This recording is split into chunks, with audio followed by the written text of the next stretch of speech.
안녕하세요. 저도 이런 글을 쓰게 될 날이 오기도 하는군요. 전 경기도에 살고 있는 40대 여성입니다.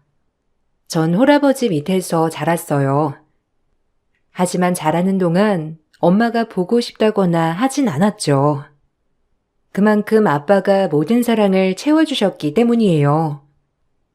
부유하진 않지만 그래도 넉넉한 형편이었기에 하고 싶은 것들은 다 하면서 살았어요. 아빠가 그 지역에서 유명한 국수집을 하셨었거든요. 매일 새벽같이 일어나 국수를 말고 하루 종일 판매하여 저를 먹이고 입히고 하신 거죠. 그렇게 전 대학교까지 무사히 졸업을 하고 취업 후 지금의 남편을 만나 결혼을 했어요. 역시나 시부모님은 제가 한부모 가정이라고 좋아하진 않더라고요. 그 부분에 있어서 아빠가 참 저에게 미안해 하셨어요.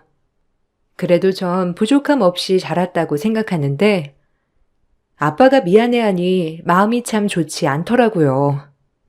이혼 후 절 위해서 열심히 사신 걸 전 잘 알거든요. 결혼을 하려고 보니 아빠가 저에게 많이 미안해 하셨어요.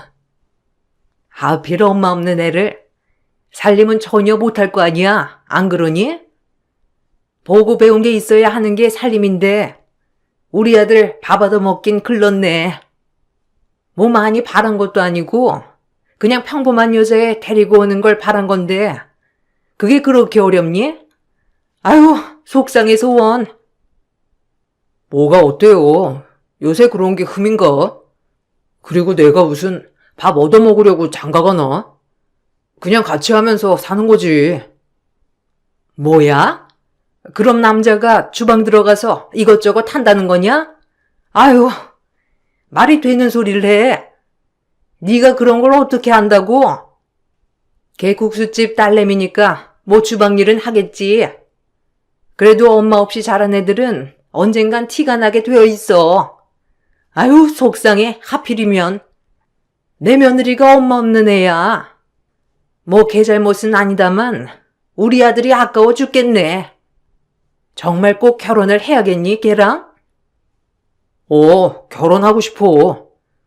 엄마 없는 게 무슨 상관이야. 사람만 바르고 잘 자라면 됐지. 그러니까 너무 그렇게만 보지 마세요. 시어머니의 거센 반대가 있었지만 결국 저희 둘의 사랑을 꺾지 못하였고 저희는 결혼을 하였습니다. 결혼식 당일 동네에서 유명한 국수집을 하고 있는 저희 아빠 쪽 손님들이 굉장히 많이 왔어요. 인심도 좋고 인품도 좋은 아빠 곁엔 좋은 사람들이 굉장히 많았거든요. 하지만 시댁에서는 이것조차도 못마땅하게 여기더라고요. 결혼식 당일이었지만 얼마나 불편하던지. 어머님이 싫어하는 이유는 딱 하나, 본인 집안과 차이가 나 보여서였습니다. 남편네 쪽은 하객이 별로 오지 않았거든요.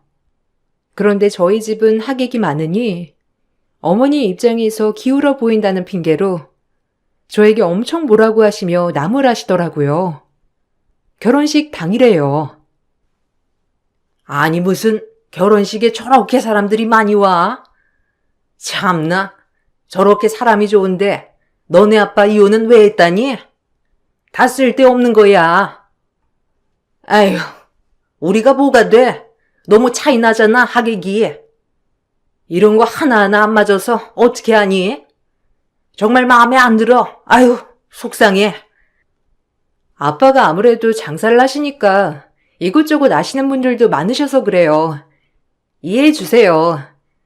뭐 하나밖에 없는 외동딸 결혼이니까 당연히 여러 군데에서 축하해 주는 것도 사실이고요. 그리고 아빠 이혼한 건 정말 오래된 이야기라 권하지 않았으면 해요. 뭐야? 이제 식장이라고 대드는 거냐? 뭐 2판 4판이라 이거야?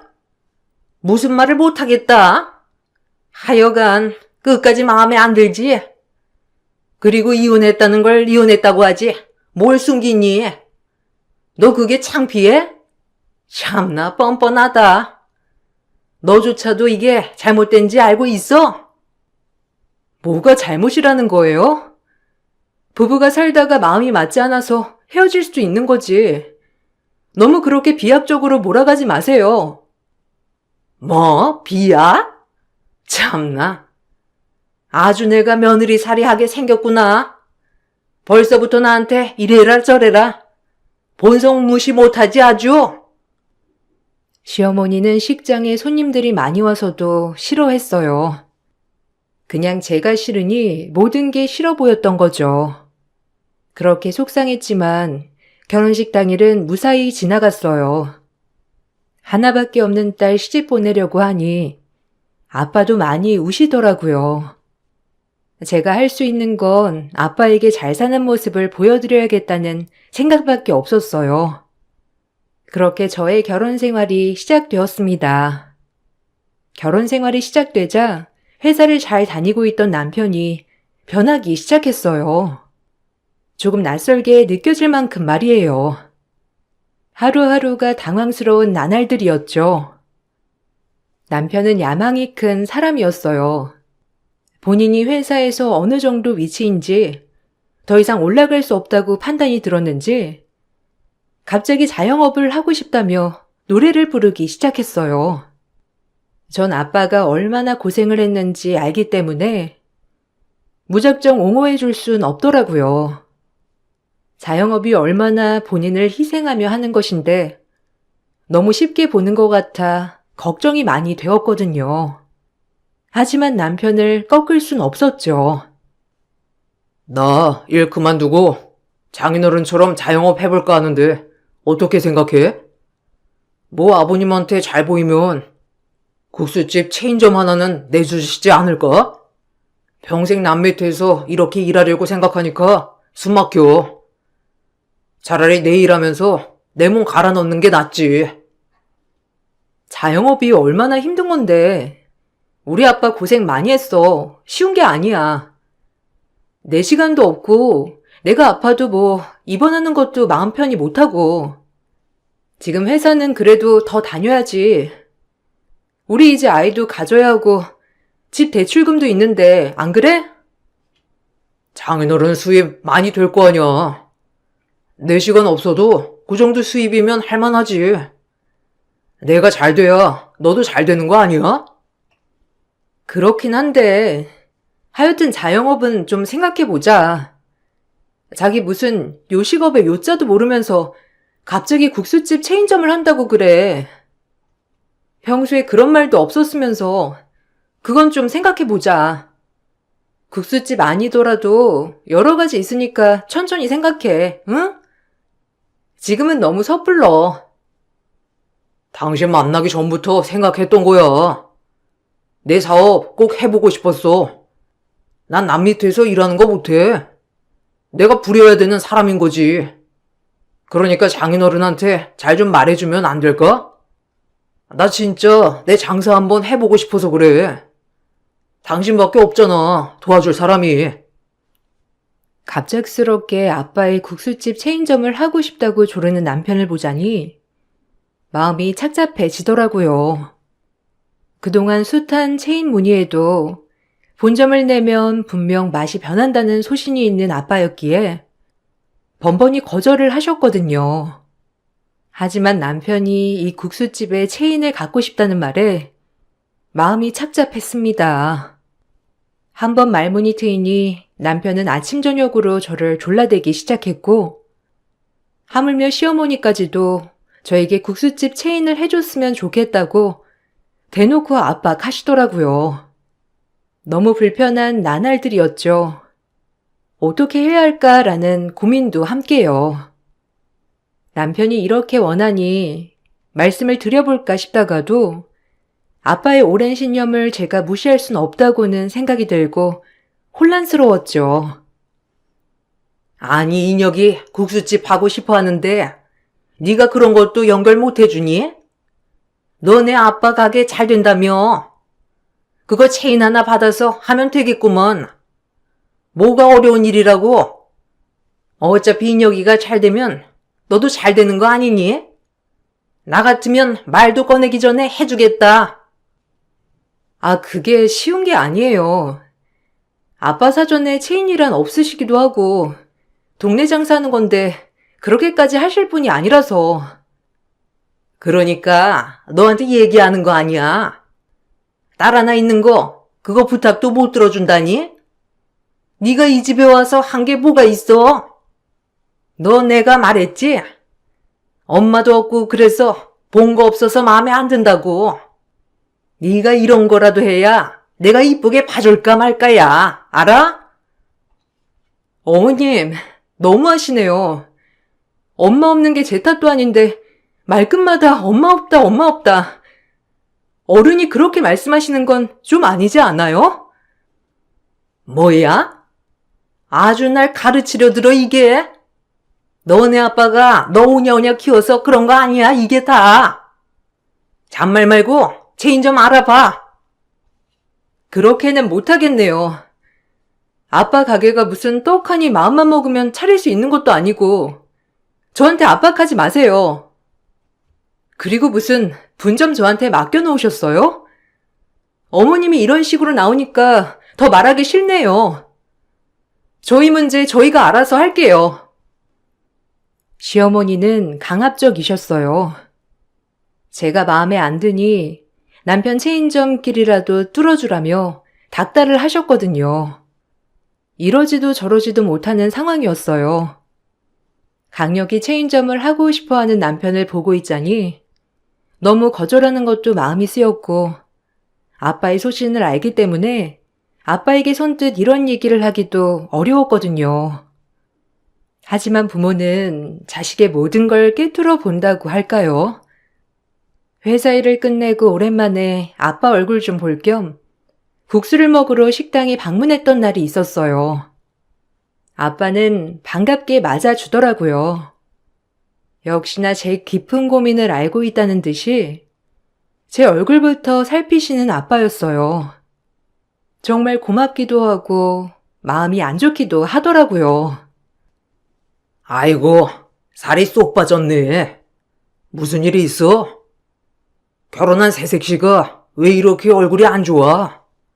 일단 국수 맛있게 말아주마. 팍팍 먹어. 일은 무슨, 그냥 요새 일이 많아서 그래. 여전히 잘 되네. 아빠 힘들지 않아? 30년 넘게 국술집만 했는데. 힘들어도 어쩌냐. 이게 내 운명인데. 그래도 감사하지. 매번 찾아주는 손님들 때문에 이렇게 잘 되는 거니까. 게을리하지 말고 감사하다 생각하며 일을 해야지. 아니 근데 너 무슨 고민 있는 거야? 얼굴에 다 쓰여 있어. 아빠한테 얘기해봐, 어? 아빠가 이렇게 고민을 털어놓으라고 하니 말을 하게 되더라고요. 제가 이야기를 꺼내자 아빠는 급격히 어두워지셨지만 그래도 제가 더 걱정할까봐 긍정적으로 검토해 보신다고 하셨죠. 정말 고마운 마음이 들었습니다. 아빠의 소신을 저버린 채 저를 위해서 생각을 해보신다고 하니 정말 죄송한 마음과 함께 고마운 마음이 들더라고요. 자식은 어찌할 수 없구나 싶기도 했고요. 김서방이 아빠 가게 체인점 받고 싶어 해. 아무래도 요새 회사 사정도 그렇고 성격도 약간 사업가 체질이잖아. 그래서 아빠 거 분점 내면 어떻나 얘기하더라고. 근데 아빠 거절해도 돼. 왜냐면 내가 아빠 모르는 것도 아닌데 뭐 괜찮아. 분점? 국수집 하는 게 보통 일이 아닌데. 아무래도 회사 일만 하다가 김서방이 이런 일 할 수 있겠어? 그러다가 이도저도 아닌 꼴 될까봐 그렇지. 일단 아빠가 긍정적으로 검토는 해볼게. 나중에 김서방이랑 자세히 얘기해 보도록 하자. 전화할게. 그것 때문에 마음 쓰였던 거야? 진작 말하지. 이게 뭐라고. 너 마음고생했을 생각에 속상하다 아빠가. 이런 건 말해도 돼. 아빠한테 부담 갈까봐 그러지. 미안해. 아빠의 신념이 있는데 또 괜히 나 때문에 바꾸는 게 돼서 말이야. 이해해줘서 고마워. 그렇게 생각해 본다고 한 일이 지나고 아빠는 저와 남편을 식당으로 부르셨어요. 큰 고심을 하신 끝에 내린 결론을 말씀해 주시더라고요. 아빠의 결정에 남편은 그렇게 마음에 드는 표정은 아니었지만 그래도 긍정적으로 받아들이려고 했고요. 전 아빠한테 너무 고마웠죠. 본인의 신념을 저 하나 때문에 바꿨다는 게 참 고맙고 죄송스럽더라고요. 이래서 자식인가 싶기도 했고요. 사실 아빠는 재료의 맛이 변할까봐 30년 전부터 같이 일하던 주방 직원들이 아니면 절대 수제자를 받지 않으셨거든요. 그것이 저의 남편이기 때문에 아빠가 기회를 주신 거죠. 이것을 알기 때문에 아빠한테 너무나도 고마운 마음만 들더라고요. 아무래도 처음에 분점 내는 것보다 내 밑에서 일 좀 하다가 적응될 때쯤에 분점을 생각해보는 게 어떨까 싶은데. 아, 밑에서요? 요새 체인점은 그냥 비법만 알려주고 내는 것 같던데.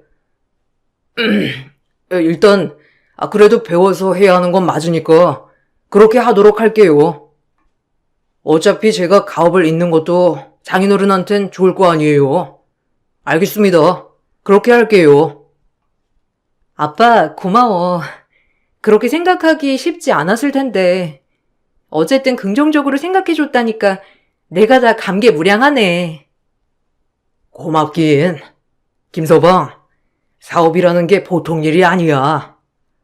이게 단순히 수입만 보고 했다간 큰 코 다친다고. 희생해야 할 것도 많고 얼마나 신경 써야 할 것 투성인데. 뭐 자네가 이런 거 다 각오하고 한다고 하지만 사실 걱정되는 건 사실이긴 해. 장인어른, 걱정 마세요. 제가 설마 국수 하나 못 말까 봐요? 여기 메뉴가 딱 잔치국수, 비빔국수 2개인데 이거 2개를 못 할까 봐 걱정하시는 거예요? 아휴, 절 너무 가소평가하시는 거 아니에요? 걱정 붙들어 매십시오. 제가 깜짝 놀라게 해드릴게요. 남편의 무한 자신감에 걱정이 앞섰긴 했지만 저렇게 자신만만한 이유는 있겠지라는 생각도 들긴 들었어요. 아빠도 걱정이 앞선 눈빛이었지만 남편이 워낙 긍정적이니 패기 한번 좋다고 오히려 좋아하시더라고요. 남편은 바로 일을 그만두었죠. 그렇게 남편은 아빠의 가게에서 일을 배우기 시작했어요.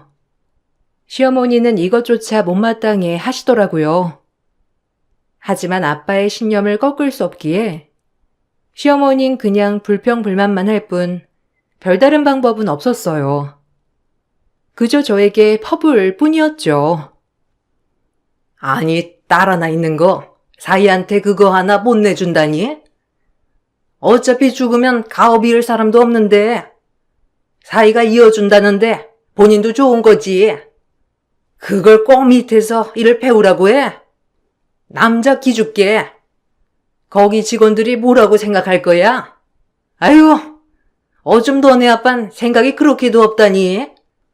그거 분점 하나 내주는 게 뭐가 그렇게 어렵다고, 안 그래? 네가 입이 있으면 말을 해봐. 너네 아빠 아니야. 어머니, 저희 아빠 인혁 씨 아니었으면 굳이 일하라고 하지도 않으셨을 거예요. 인혁 씨니까 일도 배워보라고 하고 나중에 분점도 얘기하신 거죠. 너무하신 거 아니에요, 정말? 어쩜 그렇게 본인밖에 모르세요? 진짜 어이가 없어서 원. 그리고 저희 아빠가 왜 분점을 내줘야 하는데요? 인혁 씨가 뭘 한 게 있다고. 너무 바라기만 하지 마세요. 머리 벗어지세요. 뭐야? 본인밖에 몰라? 본인밖에 모르는 건 너네 아빠지. 국수집 가업이 있는다고 하면 옳다구나 할 것이지. 나온 참. 넌 참 말도 얄밉게 한다 아주. 머리 벗어져? 참나. 나중엔 우리 인혁이한테 절을 할 거다. 가업 이어줘서 고맙다고. 안 그래? 어머님은 이런 식으로 불만을 터뜨리셨지만 뭐 별다른 도리는 없었기에 남편은 열심히 아빠 밑에서 일을 배우더라고요. 그래도 걱정했던 것과는 완전히 다르게 남편은 열심히 하려고 하더라고요.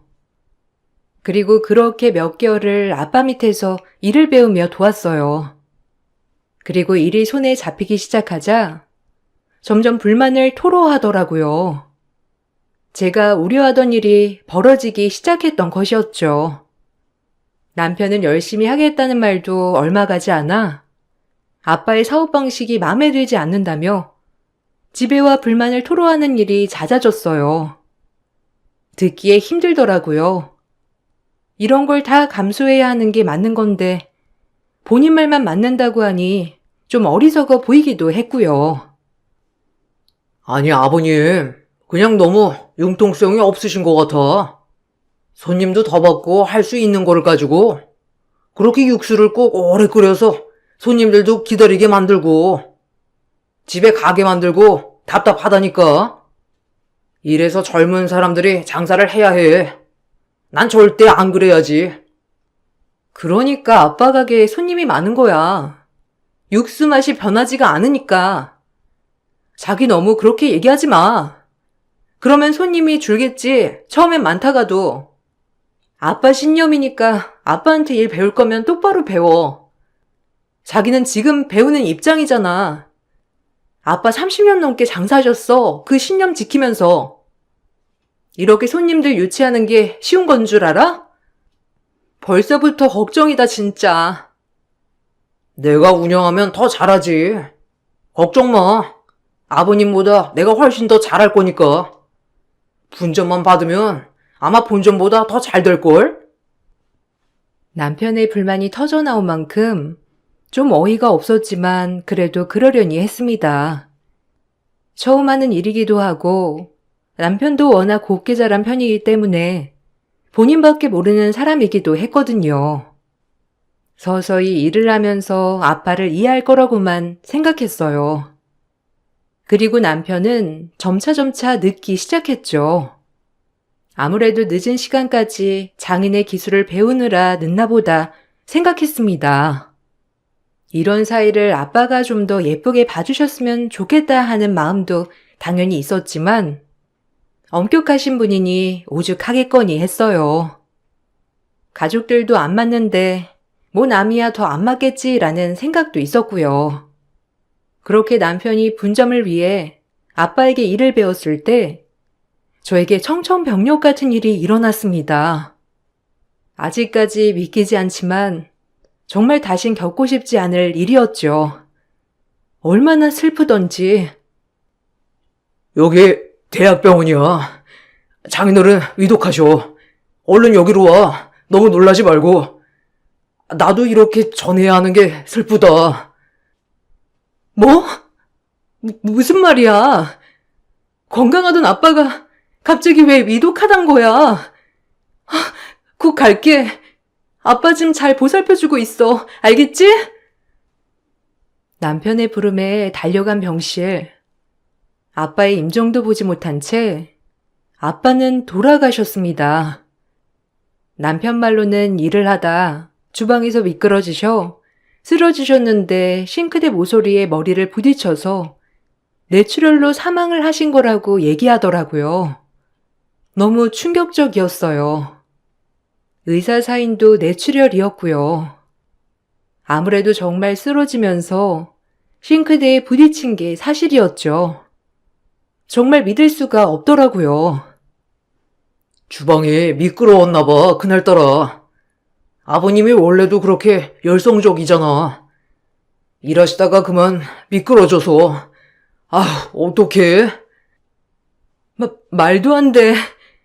30년 넘게 한 주방에서 일하신 분인데 어떻게 이렇게 쉽게 미끄러질 수가 있어? 어? 아니야. 절대 그럴 리 없어. 나도 마음이 아프다. 그때 내가 거기에 있어서 더 마음이 안 좋아. 자기야, 어떡해? 내가 아버님 대신 꼭 지켜줄게. 아니야.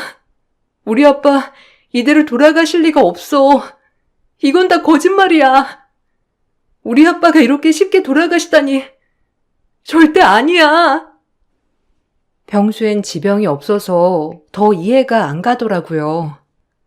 이렇게 갑작스럽게 운명하신 게 정말인가 싶기도 하면서 마음이 아팠어요.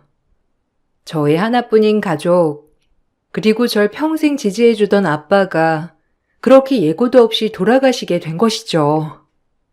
정말 슬프더라고요. 내 인생에서 이렇게 슬픈 일이 있을까 싶기도 하면서 정말 제정신이 아닌 채로 장례를 치렀어요. 그리고 아빠가 없는 가게는 문을 닫게 되었죠. 남편은 배우는 과정이었기 때문에 당장에 국수집을 차릴 수가 없었거든요. 그걸 할 수 있는 상황도 아니었고요. 돌아가시려면 인혁이 앞길 좀 잘 터주고 돌아가시지. 갑작스럽게 이게 뭐야 도대체? 그 국수 가게 인혁이가 대신해야 하는 거 아니니? 어차피 비워둘 수도 없고 몇 개월 동안 그래도 갈고 닦은 실력이 있는데 네 마음이 좀 안 됐지만 이성적으로 판단하렴. 뭐라고요? 아빠 장례 치른 지 얼마나 됐다고 가게 운운하시는 거예요? 아니요. 어차피 아빠의 맛이 아니라면 가게 하는 거 원하지 않아요. 그리고 말 조심 좀 해주세요. 저도 지금 제정신이 아니거든요. 가게 문제는 나중에 인혁 씨랑 얘기할게요. 압이 없어서 불쌍하게 좀 여겨주려고 했더니 역시는 역시다. 말하는 뽐새 좀 봐 아주. 살 사람은 살아야지. 어떻게 저렇게 지고집만 부리면서 그래? 인혁이 국수집 하고 싶어 하는 거 뻔히 알면서. 너 정말 이기적인 건 여전하다. 내가 말을 꼭 하게 해. 그만 좀 하세요. 사람이 어떻게 그렇게 본인밖에 모를 수가 있죠? 저보고 이기적이라 하시는데 어머님이 더 이기적이에요. 시어머니의 어처구니 없는 말에 어이가 없었지만 원래도 남의 아픔은 전혀 모르는 분이니 그러려니 했어요. 그렇게 아빠가 돌아가신 지 몇 달을 살아도 사는 게 아닌 것처럼 지냈어요. 회사도 가지 않고 먹지도 않고 마시지도 않고 말이죠. 그렇게 정신을 못 차리고 있을 때 아빠 물건이라도 정리해야겠다 싶어 아빠의 집으로 향했어요. 왜 이렇게 못해준 것만 생각이 나는지 마음이 안 좋더라고요. 한참 아빠의 집을 살피고 있을 때 우체통을 확인하게 되었어요. 그리고 그 우체통에서 고지서를 발견하게 되었죠. 그 고지서에는 공과금이 98만 원이나 나와 있더라고요. 아빠가 돌아가시고 장사를 전혀 안 하는 가게인데도 불구하고 공과금이 98만 원이라는 게 어처구니가 없어 정신을 차리고 아빠 가게에 가보았습니다. 아빠가 돌아가신 뒤 가게 정리도 하나도 못했던 터라 어떻게 된 건지 알아보러 가게 근처에 가니 관리인이 저에게 그쪽으론 절대 가지 못하게 엄포를 놓더라고요. 더 의심스러웠죠. 꼭 누구의 사주를 받은 것처럼 절대 출입을 못하게 하더라고요. 전 그 아저씨의 힘을 감당하지 못했고 결국 숨어 들어가게 되었죠. 이봐요. 그쪽으로 가면 안 돼요. 날 밝을 때 오세요. 어차피 닫은 가게인데 뭐하러 지금 이렇게 다 늦은 밤에 얼쩡거려요? 아, 잠깐만. 뭐 좀 확인할 게 있어서요. 국수집 딸이에요. 가스나 뭐 수도 새는 게 있는지 확인하려고 하는 거니까 막지 마세요. 아 진짜? 아가씨 절대 안 된다니까. 올 때 되면 밝을 때 와요. 지금은 어쨌든 안 되니까 그리 알아요. 아 얼른 나가요. 제가 이렇게 말함에도 불구하고 기를 쓰고 저를 막더라고요. 그러다 겨우겨우 뒷문에 폐허 더미를 해치고 가게 문을 열고 침투할 수 있었죠. 그리고 그 순간 제가 뭘 본 것인지 정말 어이가 없더라고요. 상상 초월한 핵반전이었죠. 그곳에는 남편과 어떤 여성이 불륜을 저지르고 있더라고요. 너무 놀라 일단 사진을 찍어대고 불을 켜고 소리를 질러댔습니다. 남편도 놀라긴 마찬가지였고요. 그리고 그 여자의 정체를 보아하니 국수집 서빙하던 직원이더라고요. 이제야 퍼즐이 맞춰지더군요. 남편은 그동안 아빠의 국수집에서 일을 배우면서 저 종업원과 불륜관계에 있었던 것이었죠. 아빠가 돌아가신 지 얼마 되지 않아 더욱더 큰 충격이었습니다. 엄청나게 화가 났고 이대로 절대 그냥 넘어갈 수 없다고 엄포를 두었어요. 소리를 지르며 말이죠. 이 천박한 것들! 아빠 가게에서 뭐 하는 거야 지금? 언제부터였니? 언제부터였어? 이러려고 국수집에 길을 쓰고 나갔던 거야? 아니, 당신이 오해한 거야. 나 뭐 좀 가지러 왔는데, 이 여자가 그만 나를 꼬시잖아. 아니, 오해야, 정말. 내가 뭐가 모자라서. 오해? 웃기지 마. 아빠 돌아가신 지 1년이 됐니, 2년이 됐니? 원래도 너희 이랬던 거겠지. 그걸 아빠도 알았니, 설마? 그래서 그거 알고 돌아가신 거야, 충격으로? 말 좀 해봐. 아님 네가 밀었어? 뭐냐고 도대체? 나 절대 이대로 못 넘어가. 아빠 돌아가시고 가게 정리될 때까지 둘이서 여기서 뭐 했니? 도대체 뭘 했길래 공과금이 98만 원이나 나오냐고. 어딜 내 탓을 해? 당신이 사장님 밀었잖아. 뭐 내가 꼬셔? 기막혀. 날 꼬실 땐 언제고 내가 꼬셨다고 지금 막말이야? 이게, 너 조용히 안 해? 이거 우리들의 평생 무덤까지 갖고 갈 문제잖아. 얼른 입 안 다물어. 어디서 주둥이를 놀려대? 제가 이렇게 몰아붙이자 멍청한 상간녀는 무릎을 꿇으며 애원을 하더라고요. 그리고 상간녀 입에서 나온 말은 어마무시했어요. 오히려 본인이 큰 피해가 갈까 제 앞에서 모든 걸 술술 불더라고요. 겨우 이것밖에 안 되는 사랑이더라고요. 남편과 상간녀는 말이죠. 그러다 상간녀의 말을 듣고 분노가 걷잡을 수 없이 커지게 되었습니다. 정말 사람이 아니구나라는 말만 나오더라고요. 죄송해요. 그러려고 그랬던 게 아니에요. 제가 어딜 갈 데도 없고, 그러니까 인혁 씨가 여기서 일단 먹고 자고 해도 된다고 해서 그런 건데.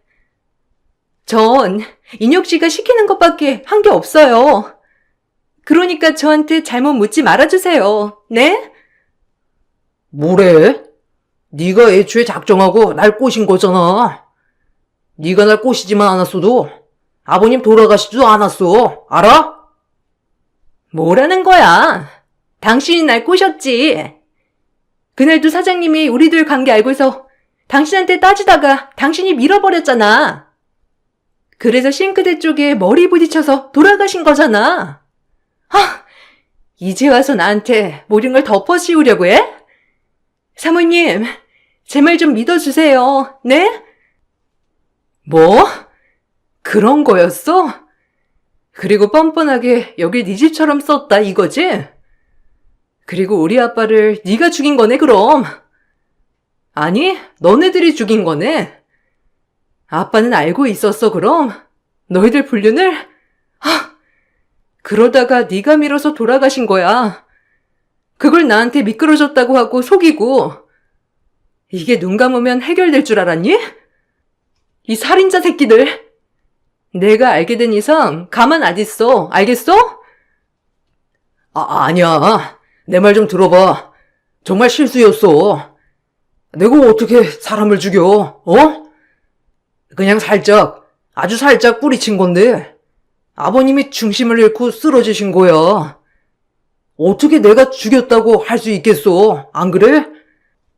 제발 내 말 좀 들어줘, 자기야, 우리 부부잖아. 부부는 무슨? 우린 끝이야. 너랑 결혼을 했다는 게 수치스럽다. 내가 왜 너 같은 걸 선택해서 이 꼴을 당해야 하는지. 전 그 자리에서 온갖 부엌 도구로 그 연놈들을 두들겨 패기 시작했고, 애초에 불륜 사진을 찍었을 당시 음성 메모도 같이 해놓은 상태였기 때문에 망연자실하며 경찰서를 찾아갔습니다. 그리고 그 연놈들이 한 얘기를 토대로 수사는 다시 시작되었어요. 경찰들도 아주 악질들이라며 구속을 시킬 거라고 엄포를 놓더라고요. 그 와중에 그 두 연놈들은 끝까지 싸우기 시작했죠. 상간녀와 남편은 절대 본인들 잘못이 아니라고 서로의 탓만 하더라고요. 뻔뻔하게 그 순간까지 말이죠. 계속되는 경찰 수사에 결국 상간녀와 남편은 그날 있었던 모든 일을 불게 되었고 재판에 넘겨지게 되었습니다. 전 모든 진실을 알게 된 순간 마음은 미어지더라고요. 아빠 마음이 어땠을지 상상도 안 가서 말이죠. 결국 남편은 살인죄로 징역 20년, 그리고 상간녀는 살인 방조죄로 징역 12년 구형이 떨어졌습니다. 일이 이렇게 되자 시어머니는 저에게 싹싹 빌며 용서를 구하더라고요. 아마 이 용서 또한 그저 아들을 위해서 하는, 거짓으로 하는 용서겠지만요. 너무 화가 났어요. 어떻게 뻔뻔할 수 있는지. 제발 우리 아들 합의 좀 해줘라, 응? 본인도 욱해서 그런 것 같은데. 네가 선처만 해주면 우리 아들 징역살이도 감형될 수 있대. 너희 아빠 이렇게 된 건 안타깝지만 인혁이가 오죽했으면 그랬겠니? 안 그래? 얼마나 놀랬으면 밀었겠어? 우발적이래. 정말 계획적이 아니라 우발적 말이야. 제발 합의 좀 해주면 안 되겠니? 내가 평생 너한테 잘할게. 제발, 응? 뭐? 나한테 평생 잘해? 난 아빠를 잃었어, 알아? 당신들처럼 사람 같지도 않은 인간들 때문에. 애초에 거르는 거였는데 절대 합의 없어. 징역 살고 나와서도 가만 안 있어. 무슨 일이든 절대 못하게 할 거니까 어느 지역이든 다 찾아가서 살인자라고 얘기할 거야. 알겠어? 나 절대 용서 못하니까 그런 줄 알아. 구질구질한 것들, 인성 쓰레기들. 그날 그게 아니었다면 평생 모른 척 했겠지. 제발 부탁한다. 내가 그동안 너한테 했던 모든 것들도 다 용서를 구할게. 그러니까 한 번만 나를 위해 봐주면 안 되겠니? 그리고 전 남편과 이혼 소송을 진행했어요. 불륜의 자료들도 제출을 했고요. 법원은 모든 것이 저의 편이었습니다. 마음 같아선 혼인 무효 소송을 하고 싶었지만 혼인 기간도 꽤 되었고 사실상 이혼 소송이 낫다고 하더라고요. 그렇게 이혼 소송을 진행하면서 시댁 쪽의 위자료를 모두 가져올 수 있었어요. 상간녀한테 위자료 소송도 했고요. 법원은 모두 저의 편을 들어주었죠. 그리고 아빠의 가게는 같이 아빠와 일해주시던 아주머니가 저를 많이 도와주셨어요. 전 일을 그만두고 아빠의 가업을 이으려고 노력했죠. 그리고 지금은 가게를 운영 중에 있습니다. 아빠가 이렇게 힘들게 저를 키워주신 거에 감사하며 하루하루 아빠를 생각하고 살고 있어요. 다행히 아빠를 기억하고 오시는 손님들이 맛도 그대로라고 해주셔서 용기 내서 운영하고 있어요. 이렇게 바쁘게 일을 하고 살다 보니 슬픔도 점점 잊혀지더라고요. 그리고 지금은 아빠가 돌아가신 지 6년이 지났어요. 아직도 아빠 길에 마음이 너무 아프지만 국수를 만들면서 아빠를 많이 생각하고 있답니다. 그리고 여러 군데에서 체인 문의가 아직도 오고 있지만 아빠의 신념을 저조차 고수하면서 국수를 말고 있습니다. 오늘도 이 글을 쓰면서 아빠 생각이 참 많이도 나는 날이네요. 아마 나중엔 꼭 잘했다고 칭찬해 주시겠죠? 이 글을 읽어주신 모든 분들께 감사하다고 전해드리고 글을 마치겠습니다. 감사합니다. 안녕하세요. 저는 경기도 용인에 살고 있는 60대 여자입니다. 과거의 잘못된 행동이 평생을 따라다닌다는 말을 들어보신 적이 있으실 거예요. 저도 과거의 잘못된 선택을 한 번 했었고, 짧은 기간이었지만 평생 기억에서 지워지지 않을 만큼 오랜 시간 저를 너무 힘들게 만들었어요. 그래도 그런 아픔이 있었기 때문에 현재의 제 자신이 바뀔 수 있었던 것 같습니다. 제 사연의 시작부터 설명을 드려야 현재의 상황을 쉽게 이해하실 수 있을 것 같아 30년 전 그날의 안 좋았던 기억들을 풀어보도록 하겠습니다. 그때 당시 30대 초반이었던 저에게 한 사람이 다가온 적이 있었는데 같은 회사에서 근무를 했던 남자 직원이었습니다. 도저히 현실을 받아들일 수 없을 만큼 정신적 충격을 받고 있었던 상태라 눈앞에 보이는 영정사진에 오열만 하고 있었습니다.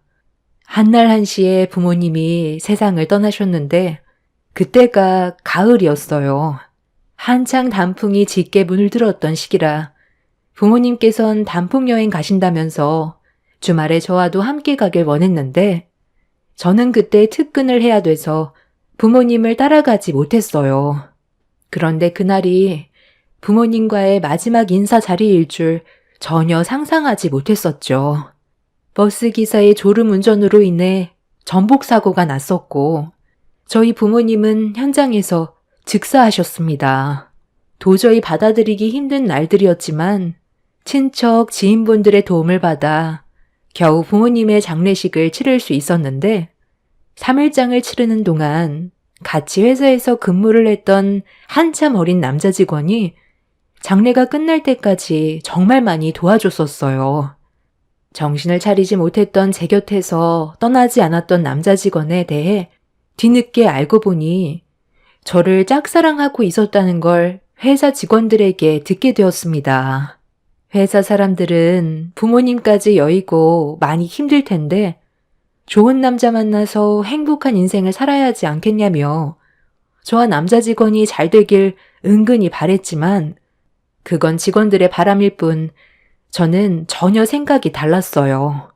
다른 건 다 떠나서 나이 차이가 너무 심하게 났었고 남자로서 별로 느껴지지가 않았어요. 그 이유는 역시 나이 차이 때문이었습니다. 저는 30대 초반인 반면에 그 남자 직원은 20대 초반이었습니다. 10살 넘게 차이가 난다는 걸 알게 된 이후부터 저에겐 남자로 다가오지 않았어요. 그냥 동생으로만 보였고 부모님이 돌아가신 지 얼마 되지 않았던 터라 다른 사람을 만나기에는 정신적 충격에서 벗어나지 못했던 상태라 연애하고 싶은 마음도 없었습니다. 그런데 그 남자가 계속 제 주위를 맴돌았어요. 부모님의 장례를 도와준 건 정말 고마웠지만 딱 거기까지였습니다. 더 이상 아무것도 하지 않길 바랐었는데 그 남자는 저에게 더 적극적으로 다가왔었고 그런 모습들이 시간이 지날수록 점점 호감으로 바뀌게 되었습니다. 그렇게 꽤 오랜 시간 동안 지켜본 결과 나이는 어리지만 생각이 깊고 저를 진심으로 생각해주고 있다는 걸 느낄 수가 있었어요. 그래서 저 또한 그 사람을 조금씩 알아가면서 나쁘지 않은 관계로 이어나가게 되었고 그 사람의 마음이 진심이라는 걸 알게 되면서 연인 사이로 발전할 수 있었어요.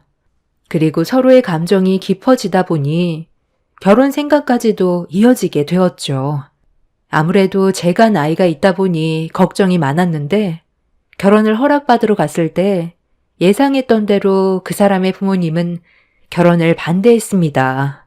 나이 차이가 너무 많이 난다는 거였어요.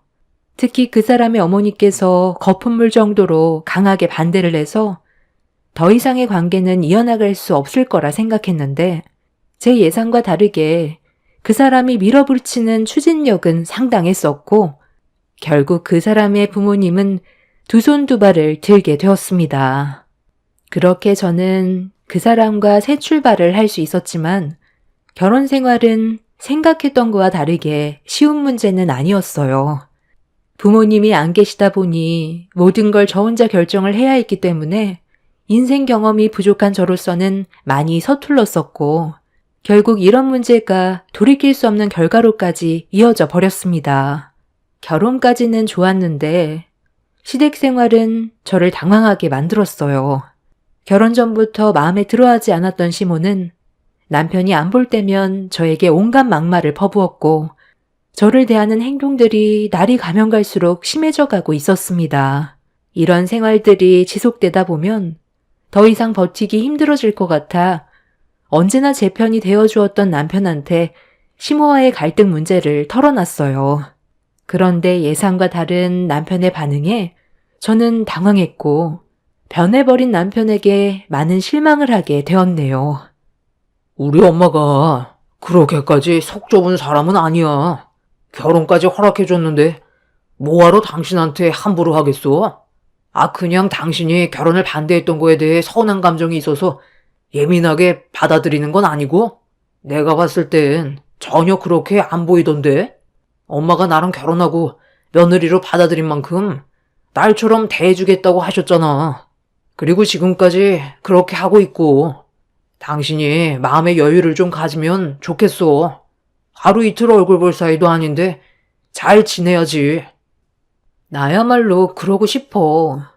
그런데 어머님이 당신이 볼 때와 안 볼 때의 모습이 너무 달라서 나도 당황스러울 때가 한두 번이 아니야. 내가 느끼는 감정들과 어머님의 행동들이 점점 지나쳐 가는데 당신이 말 좀 잘해주면 안 돼? 나도 같이 잘 지내고 싶지. 얼굴 붉히면서 지내고 싶겠어? 당신한테는 어려운 부탁은 아니잖아. 그래, 알았어. 다음에 갔을 때 내가 말 좀 잘해볼게. 그리고 이런 일 있을 땐 그 자리에서 바로 얘기를 해줘. 집에 와서 얘기해봤자 소용이 없잖아. 우리 엄마가 그 정도로 속이 좁지는 않은데 당신이 그렇게 얘기하니까 나도 좀 당황스럽긴 하네. 엄마는 무조건 내 편이고 내 말이면 무조건 다 들어주거든. 남편은 시모가 저를 함부로 대한다는 걸 믿지 않고 있었어요. 그 점이 서운하게 다가왔지만 그래도 시모와 너무 안 좋은 관계로 계속 흘러가는 것보단 남편이 중간 역할을 잘해주길 원했어요. 그렇게 어느 정도 시간이 흐르고 남편과 다시 시댁을 가게 됐을 때 저는 남편한테 기대를 하고 있었는데 시모가 저를 막대하고 있는데도 옆에서 지켜보기만 할 뿐 아무런 조치도 취해주지 않아 뭔가 좀 이상해서 남편과 단둘이 있게 됐을 때 왜 아무 말도 해주지 않냐고 불만을 털어놓게 되었습니다. 그런 저를 빤히 바라보던 남편은 저에게 충격적인 한마디를 던졌고 그 말을 듣게 된 이후 너무 큰 실망감에 눈시울이 붉어졌어요. 내 기준에선 엄마의 행동이 심했다고 생각되지 않았는데 당신한테 손찌검을 한 것도 아니고 그냥 잔소리일 뿐이잖아. 내가 봐도 너무 굼떠서 답답하긴 하던데 나이가 30대라서 그런 거야. 엄마가 한 번 말하면 즉각 움직여야 되는데 한 템포 느리니까 엄마가 화가 나는 거지. 좀 더 빠릿하게 움직여봐. 뭐라고? 내가 지금 이 집 가정부로 들어온 거 아니잖아. 그래도 어머님이 시키는 거 불만 가지지 않고 땀 흘리며 집안일 하고 있는데 시키는 게 너무 많다 보니까 몸이 한계인 상태에서 내가 할 수 있는 일도 한계가 있는 거잖아. 그런데 내 몸이 굼뜨다고? 힘들어하는 나를 봤으면 좀 도와주면 안 되는 거야? 엄마는 내가 집안일에 손대는 거 정말 싫어해. 그리고 우리 엄마가 당신한테 시킨 건데 내가 손대면 기분이 좋으시겠어? 다 당신 생각해서 보고만 있는 거라고. 무슨 대화를 심각하게 나누고 있는 거니? 너는 지금 내 아들과 대화할 시간이 있니? 빨리 가서 집안 청소 마저 해라. 내가 몸이 불편해서 집안일에 손도 못 대고 있었는데 며느리가 집안일을 싹 다 해주니까 이제야 좀 살 것 같다. 예전에는 삭신이 다 쑤셨는데 지금은 얼마나 편해졌는지 몰라. 이럴 줄 알았으면 좀 더 빨리 며느리를 드릴 걸 그랬어. 그리고 오늘 저녁은 갈비찜이니까 집안 청소 끝나면 바로 저녁 준비해라. 오래간만에 우리 아들 왔는데 맛있는 거 먹여야지. 저는 힘들어 죽겠는데 남편은 갈비찜 먹는다는 말에 들떠서는 시모와 대화를 주고받고 있는데 저는 아예 신경조차 쓰지 않는 모습에 화가 너무 났어요. 제가 상상했던 결혼 생활과는 정반대로 흘러가는 바람에 기분이 정말 안 좋았는데 그 자리에 움직이지 않고 서 있자 남편이 그런 저를 보면서 시계를 바라봤어요. 언제까지 그렇게 서 있을 거야? 이래가지고 오늘 갈비찜 먹을 수나 있겠어? 빨리 움직여야 할 것 같은데. 당신이 이렇게 굼뜨니까 우리 엄마한테 욕을 얻어먹는 거잖아. 나한테 집에서 불만을 털어놓기 전에 당신 행동부터 고쳐야 될 것 같은데. 엄마, 저번에 내가 무슨 말을 들었는지 알아요? 그때 엄마 집에 다녀가고 이 사람이 집에서 불만을 쉬지 않고 털어놓는데 나한테 중간 역할을 해달라는 거예요. 나보고 결혼했는데 엄마가 시키는 일을 해야 돼서 기분이 안 좋다고, 자기를 대하는 행동이 너무 심한 것 같다면서 서운하다는데 내가 거기에다가 무슨 말을 더 하겠어요. 그냥 대충 알겠다고 했는데 오늘 엄마가 집안일 좀 시켰다고 너 나한테 달려와서 불만을 털어놓고 있잖아요. 당신이 계속 이런 식으로 행동하면 관계가 안 좋아질 수밖에 없는 거야. 그러니까 엄마가 시키는 거 토달지 말고 그냥 웃으면서 해. 뭐? 그런 일이 있었어? 네가 나에 대해 불만을 내 아들한테 털어놨었다고? 그렇게 되면 모자지간 분열이 생길 수 있다는 거 모르니? 너는 내가 나쁜 시애미가 되길 원하는 거지? 너희 부모가 동시에 세상을 떠났다고 하길래 불쌍해서 받아줬다니만 감사한 줄은 모르고 나한테 불만을 가져? 어머님, 일단 제 말을 좀 들어보세요. 저도 이제 한 식구가 된 거잖아요. 그런데 어머님이 저를 인정해주지 않고 이 사람 안 볼 때면 막말에 물건까지 집어 던졌잖아요. 한두 번이 아니라서 말씀드리는 거예요. 제가 오죽했으면 이 사람한테 도움을 요청했겠어요. 저야말로 어머님과 좋은 관계 만들어가고 싶다고요. 생각을 해봐라. 내 아들은 20대 초반인데 너는 30대가 넘어갔잖아. 한두 살도 아니고 10살이나 넘게 차이 나는 너랑 결혼하겠다고 했을 때 내 기분이 어땠을 것 같아? 이 정도도 많이 참아주고 있는 거야. 다른 집안이었으면 결혼 허락해 줬을 것 같아. 감사하게 생각하고 평생을 노예처럼 살아도 모자랄 판에 감히 내 아들과의 분열을 조장해? 너는 오늘부로 내 며느리가 아닌 집안일이나 하는 가정부로 여길 거다. 요즘 너 때문에 잠 한숨 못 자고 스트레스 받아서 흰머리까지 늘었는데 눈치까지 없으니 맞아도 싸지. 어딜 도망가? 당장 이리 안 와? 네가 우리 집에 오기 전에는 평화로웠는데 너 오고 나서부터 살고 싶지가 않아. 시모는 저에게 현관 앞에 있던 긴 장대를 꺼내 들어 인정사정 보지 않고 달려들었어요. 저에 대한 불만이 상당히 많았는데 남편한테 자기 험담하며 고자질했다고 단단히 화가 난 것 같아 보였습니다. 시모는 저에게 장대를 사정없이 휘둘렀는데 그 상황에 남편은 도망치다가 더 크게 다친다면서 몇 대 맞고 끝내라는 충격적인 말을 아무렇지도 않게 뱉었어요. 전에 제가 알던 사람이 맞나 의심이 될 정도로 태도가 바뀌어버린 남편의 모습에 실망을 많이 하게 되었고 너무 신중하지 못했다는 걸 그때 알게 되었습니다.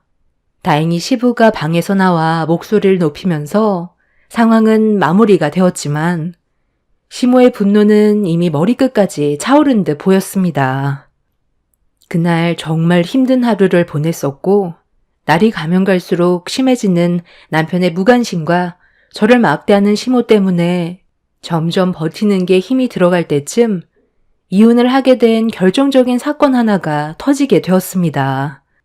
어느 날 늦은 저녁 남편이 코가 삐뚤어질 정도로 술을 마시고 들어왔어요.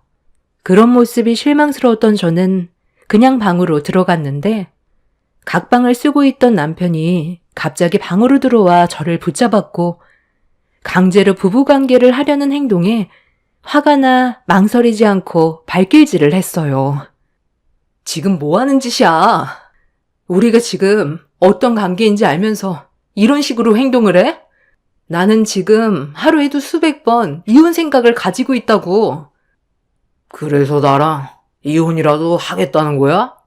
내가 너를 놔주겠대? 네가 나를 거부하면 할수록 나는 더 거칠게 행동할 거야. 우리 엄마가 언제 애 만들어 올 거냐고. 당신 나이가 1살이라도 젊었을 때 아이를 가져야 한다는데 내 생각도 그렇거든.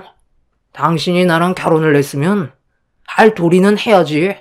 우리 엄마가 원하는 손주 안겨드려야 하니까 저항할 생각하지 말고 당신도 내 뜻에 따라. 한 번만 더 저항하기만 해봐. 너 지금 뭐하냐? 여기서 도망가봤자 집안이야. 이리 오래도. 더러운 손 당장 안 치워? 나랑 결혼했다고 해서 내 몸을 함부로 할 수 있을 것 같아? 술을 먹었으면 방에 들어가 조용히 잠이나 자. 가까이 오지 말라니까? 남편은 인사불성이 돼서 이성의 끈을 놓아버렸고 저에게 거침없이 달려들었어요. 사람이 아닌 동물로 보일 정도로 인간 이하의 행동에 저는 손을 올렸고 뺨을 맞게 된 남편은 그날 저를 향해 사정없이 무력을 행사했어요. 더 이상 제가 알던 사람의 모습은 아니라고 판단했던 저는 그날 이혼하겠다며 소리치자 남편이 시모까지 집으로 불러들였습니다. 시모는 들어올 때는 마음대로 들어왔어도 나갈 때는 마음대로 나가지 못한다면서 이혼은 절대로 받아줄 수 없다며 원하는 걸 얻으려면 손주 하나 낳아주고 가야 할 거라면서 말도 안 되는 억지를 부리길래 집 밖으로 뛰쳐나가려 하자 시모는 자기 말을 무시한다며 뒤에서 머리채를 잡아 사정없이 흔들어 버렸습니다. 남편이 누구 닮았나 했더니 손버릇이 시모를 그대로 빼다 박았더라고요.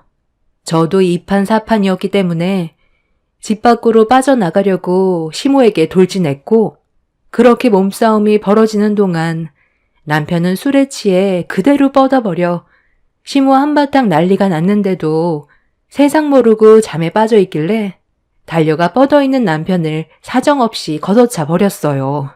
저만 바라보고 살겠다며 부모를 잃은 아픔을 본인이 채워주겠다고 제 마음을 뺏었던 남편이 저에게 손찌검을 하고 인간 이하의 취급을 하는 모습에 너무 화가 났습니다.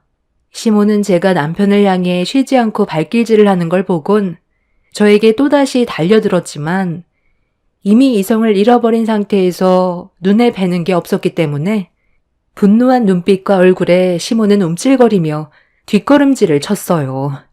술에 취해 깨어나지도 못하는 남편과 저를 막대했던 시모에게 질려버린 이후 2번 다시 결혼은 하지 않겠다고 결심했고 그렇게 꾸역꾸역 이혼 위자료까지 받아내고 그 사람과의 관계를 끊어냈어요.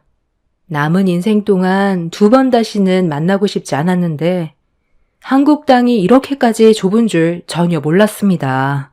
정말 예상치 못한 상황에서 그 인간 쓰레기를 다시 만나게 되었던 거죠. 다시는 결혼 같은 거 하지 않겠다고 결심을 했었는데 저와 비슷한 아픔을 가졌던 한 사람을 만나게 됐었어요. 그 사람은 저보다 15살 정도 많은 회사의 대표였어요. 그리고 저는 그 회사의 직원이었죠. 남자와 항상 거리를 두고 속마음을 꺼내지 않았던 저였는데 어느 날 대표가 회식 자리에서 제 얼굴엔 항상 그늘이 있는 것 같다며 어떤 사정이 있는지 물어봤지만 저는 아무 말도 하지 않았어요. 어차피 제 마음 누구도 알아줄 사람이 없을 거라 생각했거든요. 그런데 대표가 먼저 자신의 아픈 과거를 꺼냈고 저는 그 말을 듣곤 너무 놀랐어요. 제가 겪었던 아픔과 너무 똑같았는데 그 사람은 저보다 더 힘든 일을 경험한 상태였죠. 그 사람도 저와 비슷한 나이에 결혼을 했었는데 그 사람의 부모가 아내와 함께 장을 보러 갔다가 뜻하지 않았던 사고를 겪게 되었다는 말을 들을 수 있었어요. 그날은 그 사람이 출장을 다녀오고 나서 집으로 오고 있는 중이었는데 대형 회사와 거래 계약을 체결하게 된 기쁜 날이었고, 가족들은 축하를 해주기 위해 장을 보러 갔던 거였는데, 하필 그날 졸음 운전으로 신호를 위반했던 버스와 충돌 사고가 일어난 거였습니다. 현장에서 그 사람의 부모는 숨을 거뒀고, 아내분은 어린 딸아이 때문에 눈을 감지 못한 채 힘들게 버티고 있었지만, 결국 세상과 작별을 하게 되었다는 말을 듣게 되었네요. 그 말을 들었던 저는 너무 놀랐었고, 비슷한 아픔이 있다는 말을 했을 때 그 사람도 많이 놀란 얼굴로 저를 바라봤어요. 알고 보니 저희 부모님이 타고 있던 버스와 그 사람의 가족들이 사고가 난 거였어요. 그 사실을 알게 된 저희는 놀라움에 서로 눈물을 흘리며 위로를 해주었죠. 그렇게 저희는 나이 차이에도 불구하고 급속도로 가까워졌고, 서로에 대한 아픔이 있어서 그런지 여러 가지로 마음이 잘 통하는 느낌은 있었지만, 과거에 이미 한 번의 실패가 있었던 저였기에 그 사람이 나중에 저에게 조심스럽게 고백을 했을 때는 쉽게 결정을 내리지 못했어요. 그런데 그 사람 곁에 있던 딸아이가 저를 너무 잘 따라주었고, 거의 엄마로 여길 만큼 붙어 다녔던 터라 또다시 고민을 안 할 수 없었는데, 그 사람은 제가 결정을 내릴 때까지 오랜 시간 기다려 주었고, 언제나 한결같은 모습을 보여줬던 모습에 감동받아 두 번째 결혼을 하게 되었습니다. 그 후로 저는 그 사람의 아이를 둘 낳아 큰딸과 아들 둘과 행복한 가정을 꾸리며 살았어요. 그리고 지금까지 후회 없는 삶을 살아올 수 있었고, 60 가까이 되는 동안 남편과 단 한 번도 싸운 적 없이 서로 이해하면서 정말 행복하게 지내왔었네요. 그런데 평화롭던 저희 가정에 예상치 못한 돌발 상황이 생기게 되었고, 39살인 딸이 결혼하겠다고 데려온 남자를 보게 된 순간 입을 다물지 못할 정도로 경악을 하게 되었습니다.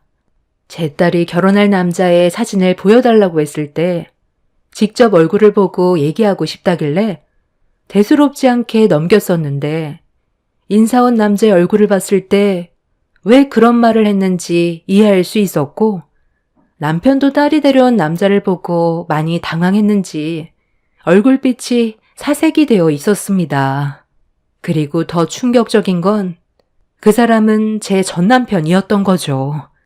이런 상황을 제 딸과 현 남편은 전혀 모르고 있었던 상태라 어떻게 풀어나가야 할지 고민이 많았는데, 잠깐 화장실에서 볼일을 보고 나온 전 남편을 강하게 붙잡아 뭐 하는 짓이냐고 화를 냈어요.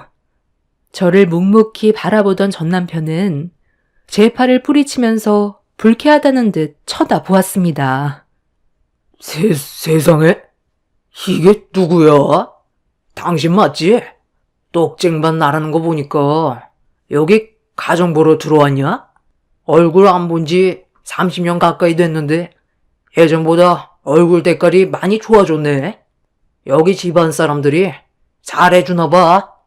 앞치마 벗으면 이 집안 안주인인 줄 알겠어. 예나 지금이나 몸이 굼뜬 건 여전하네.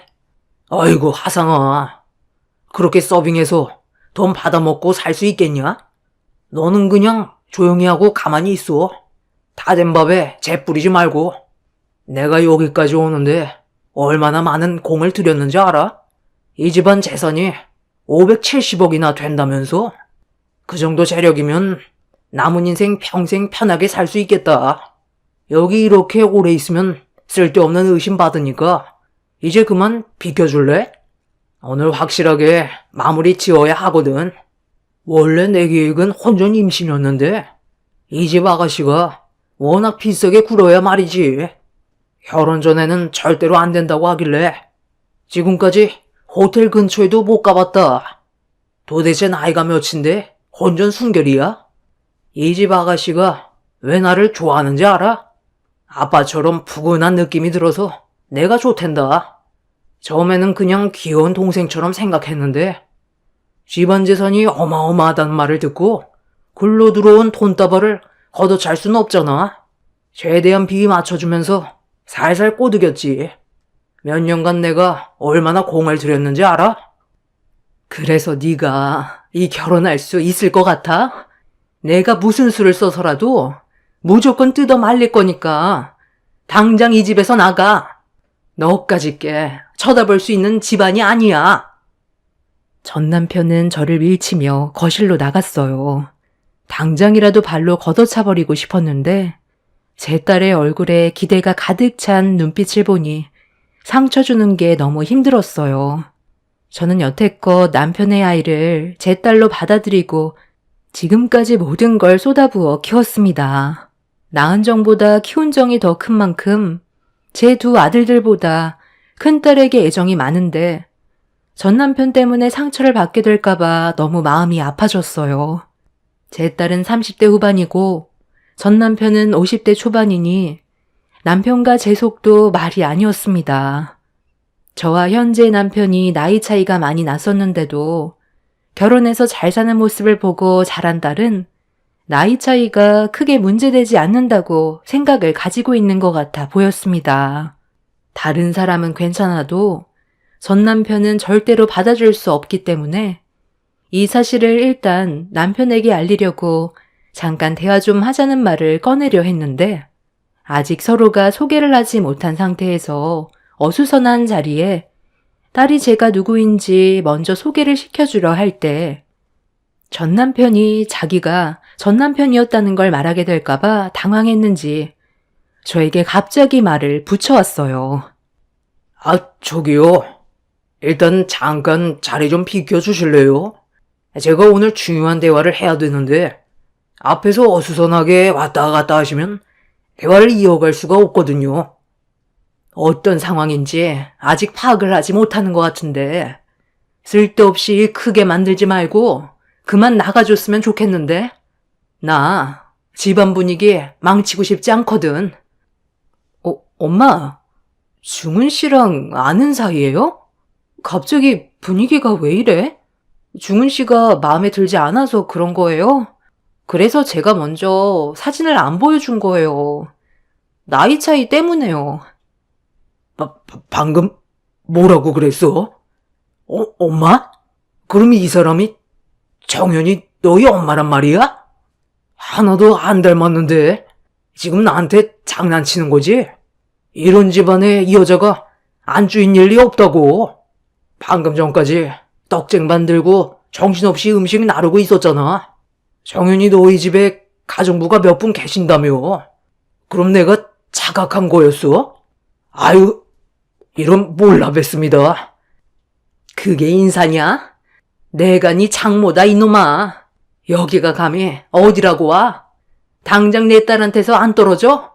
너까지 게 넘볼 수 있는 여자가 아니야.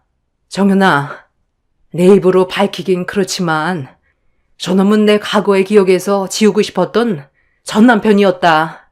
너한테 접근했던 이유는 집안 재산을 보고 접근한 거지. 너를 진심으로 사랑하지 않는다고 실토했어. 방금 전까지 대화했었고 네가 상처받을까봐 어떻게 말을 풀어가야 할지 고민하고 있었는데 어차피 알게 될 문제인데 시간 더 끌어봤자 좋아질 건 없을 것 같네. 당장 내 눈앞에서 사라지고 다시는 우리 가족 근처에 얼씬도 하지 마. 너 때문에 나는 아직까지 악몽을 꾸고 있다고. 일어나. 당장 내 집에서 나가라고.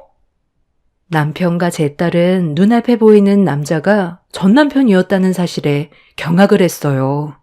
딸은 엄청난 충격을 받았는지 눈빛에는 혼란스러워하고 있었는데 정신 나간 전 남편이 제 딸을 진심으로 사랑하고 있다며 입에 침도 안 바르고 거짓말을 하길래 사정없이 절편으로 얼굴에 뺨을 올려 버렸어요. 제가 이성을 잃게 되자 남편은 흥분을 가라앉히라며 전 남편에게 당장 나가라고 고함을 쳤는데 전 남편이 모든 게 끝났다고 생각했는지 저에게 입에 담지 못할 막말을 퍼부었습니다. 제 딸은 180도 변해버린 전 남편의 모습에 실망을 많이 했는지 뺨에 손을 올렸고 분위기는 점점 심각해져 가고 있었는데 과거와는 다르게 저에게는 남편과 제 딸이 옆에 있어줬어요.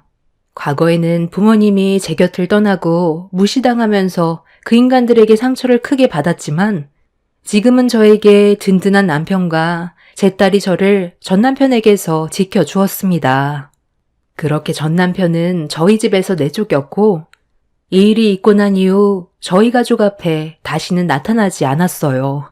남편과 저는 이번 일이 있고 난 이후 딸에게 아빠 같은 남자도 좋지만 나이 차이가 많이 나지 않고 비슷한 연령대에서 진중한 사람 찾아보라고 좋게 설명해 주었네요. 제 딸은 아직까지 혼전순결을 유지하면서 자기 몸을 철저하게 지키고 있어요. 처음 소개해줬던 남자가 전 남편이었다는 게 충격이었지만 그래도 더 큰 문제가 없이 해결되었다는 게 천만다행이라고 생각합니다. 만약 제 딸이 임신을 했다면 그건 상상조차 하고 싶지 않은 충격적인 불행이었을 텐데 다행히도 제 딸이 처신을 잘한 것 같아 겨우 숨을 돌릴 수 있었네요. 제 딸이 약사인데 전 남편이 제약회사 부장으로 있으면서 치근덕거리며 접근했고 야무진 제 딸은 여러 번의 구애에 결국 넘어간 눈치였어요. 전 남편의 부모가 최근에 병들어 하나둘 떠나면서 측은하게 다가오니 딸이 마음을 열었던 것 같아요. 과거의 잘못된 선택이 지금까지 이어질 거라곤 상상조차 하지 못했는데 그래도 생각했던 것보단 좋게 해결돼서 다행인 것 같네요. 2번 다시는 전 남편의 얼굴 볼 일이 없었으면 좋겠어요. 제가 힘들게 꾸려온 가정에 조금이라도 문제를 일으키려 한다면 절대로 가만두지 않을 생각입니다. 제 사연을 들어주신 여러분들께서도 인간관계는 항상 신중하셨으면 좋겠어요.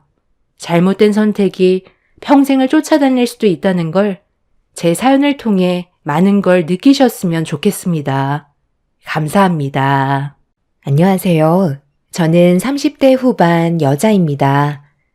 사람이 살다 보면 이런저런 일 다 겪게 되지만 이번에 동서와 시모가 가지고 있던 비밀들이 생각지도 못한 상황에서 밝혀지는 순간 한바탕 돌이킬 수 없는 결과를 가져오게 되었죠.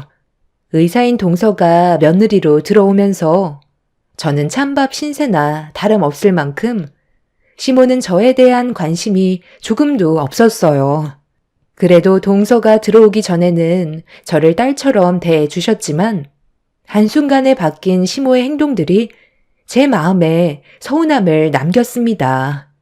그래도 과거에 좋았던 기억들이 다시 예전처럼 시모와 좋은 관계로 돌아갈 수 있을 거라 생각해 항상 긍정적으로 받아들이면서 크게 불만을 가지지 않으려 노력하고 있었죠. 그런데 어느 날 주말에 시부모님께서 부르셔서 남편과 함께 시댁에 들리게 되었는데 그 자리에 동서내외가 먼저 도착해 있더라고요. 시부와 서방님은 정신없이 움직이면서 남편도 서둘러 돕길 원하고 있었습니다. 애초에 저희에게 어떠한 말도 해주지 않았던 상황이라 남편이 당황했는지 무슨 일이냐고 시부에게 여쭤보자 커다란 아이스박스 하나를 남편에게 건네주더니 차에 실으라며 서방님과 함께 짐을 옮기기 시작했습니다. 너 설마 잊고 있었던 거냐? 오늘 남자들끼리 배 타러 낚시하러 가기로 했잖아. 저번 달에 약속 다 해놔서 아빠가 배 예약해둔 거 기억 안 나? 어렸을 때야 아빠가 너희들 데리고 여기저기 정말 많이 돌아다녔지만 너희들이 커가면서 지금까지 정신없이 살아오다 보니 부자지간 제대로 된 시간 한번 가진 적이 없어서 내가 저번에 낚시 한번 가자고 얘기했었는데 그때 네가 그렇게 하자고 했었잖아. 당연히 잊지 않고 있었을 거라 생각했는데 설마 너 까맣게 잊고 있었던 거냐?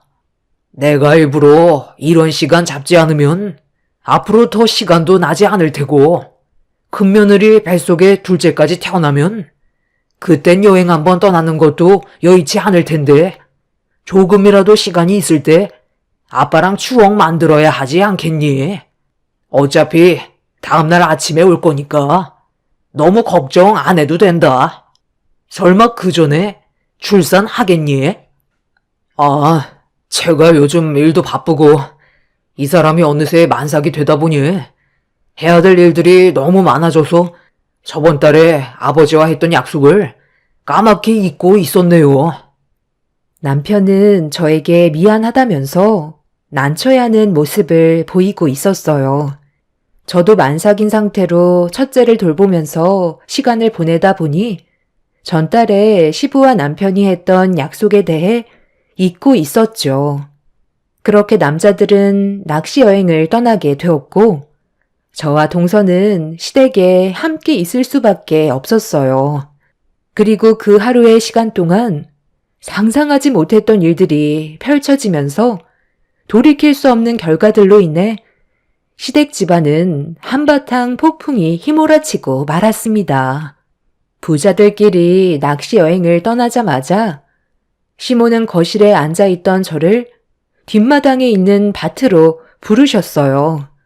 무슨 이유 때문인지 몰라 천천히 몸을 일으켜 뒷마당으로 걸어갔는데 시모가 밭에서 얼갈이 배추를 뽑으시더니 제가 오자마자 바닥에 뽑아 놓았던 얼갈이 배추를 수도가에서 손질 좀 하라고 저에게 건네 주셨습니다.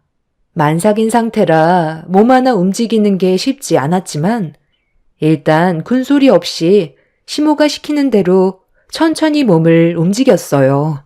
이 모습을 본 동서가 거실 창을 열고 도와주겠다며 밖으로 나오려는 순간 시모는 그럴 필요 없다면서 의사는 험한 일을 하면 안 된다고 동서를 다시 집 안으로 들여보내고 나온 시모와 눈이 마주쳤고 그런 행동에 기분이 좋지 않았어요. 너 왜 그런 얼굴로 나를 쳐다보는 거냐? 너만 일 시켜서 서운하게 생각하나 본데. 작은 며느리는 의사라 손이 얼마나 중요한데 굳이 이런 일을 시켜야겠니? 이 정도는 너 혼자서도 충분히 할 수 있잖아. 그리고 너는 뱃속의 아이가 딸이지만 작은 애는 얼마 전에 뱃속의 아이가 아들이라는 걸 알게 됐는데 귀한 몸을 함부로 다뤄야 되겠어? 나중에 내가 따로 일 시킬 거니까 괜히 서운해 하지 말고 서둘러 움직여라. 해가 벌써 중천인데 하루 종일 다듣기만 할 거니? 어머님, 저도 만삭인 몸이라 빠릿빠릿하게 움직일 수가 없어요. 앉아서 일하는 게 쉽지 않다고요. 이제 곧 출산이라 많이 힘든데 이건 어머님이 해주시면 안 돼요? 나는 너 때 출산 직전까지 일하면서 다 해왔다. 아직 멀쩡해 보이는구만. 얼마나 힘든 거 시켰다고 벌써부터 엄살이야? 양수 터지면 그때 구급차 부르면 되니까 걱정하지 말고 서둘러 다듬어라. 앉아서 하기 힘들면 저기 테이블 있으니까 가지고 가서 다듬으면 되잖아. 생각을 좀 하면서 네가 융통성 있게 움직이면 되잖니?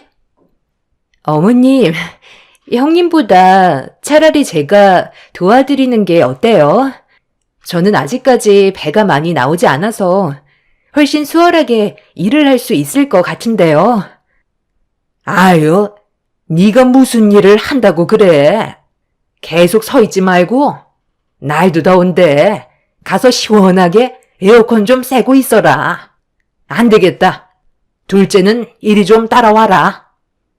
시모는 동서를 데리고 거실 한편에 에어컨 바람을 직접 쐴 수 있는 명당에 앉힌 뒤 다시 밖으로 나오셨어요. 만삭인 저는 떼약볕에 얼갈이 김치를 담게 하시고 동서는 에어컨 바람 맞으면서 쉴 수 있게 해주는 시모의 차별에 서운함은 점점 더 커지게 되었습니다. 그날 하루 밖에서 힘들게 시모가 시키는 일을 끝낸 뒤 방으로 들어와 겨우 누울 수 있게 되었는데 거의 반나절을 고생해서 그런지 몸에 조금씩 이상 반응이 오고 있는 것 같은 느낌이 들었어요. 약간의 잔 진통이 반복적으로 느껴지기 시작했는데 시간이 지날수록 점점 더 진통의 세기가 확실하게 출산이 가까워졌다는 걸 알 수 있게 신호를 보내오고 있었죠. 아무래도 느낌이 좋지 않아 불안했던 저는 지쳐있는 몸을 일으켜 시모와 동서에게 도움을 요청하려고 방문을 열고 나오려 했는데 거실에서 시모와 동서가 서로 대화를 나누는 걸 엿듣게 되었고 문틈 사이로 시모가 저를 어떻게 생각하고 있는지 전부 다 듣고 말았습니다. 이제껏 시모는 저를 시댁 집안의 일꾼으로만 생각하고 계셨죠. 어머님, 저도 의사예요. 제가 봤을 때 형님은 곧 출산할 것 같은데 계속 힘든 일만 골라서 시키면 출산할 때 체력이 없어서 얼마나 힘들겠어요. 너는 신경 쓰지 않아도 된다. 어차피 별거 없이 몸뚱이 하나 가지고 우리 집 며느리로 들어왔는데 이 정도는 아무것도 아니지. 쟤는 머리 쓰는 일보다 몸 쓰는 일이 훨씬 몸에 맞다니까.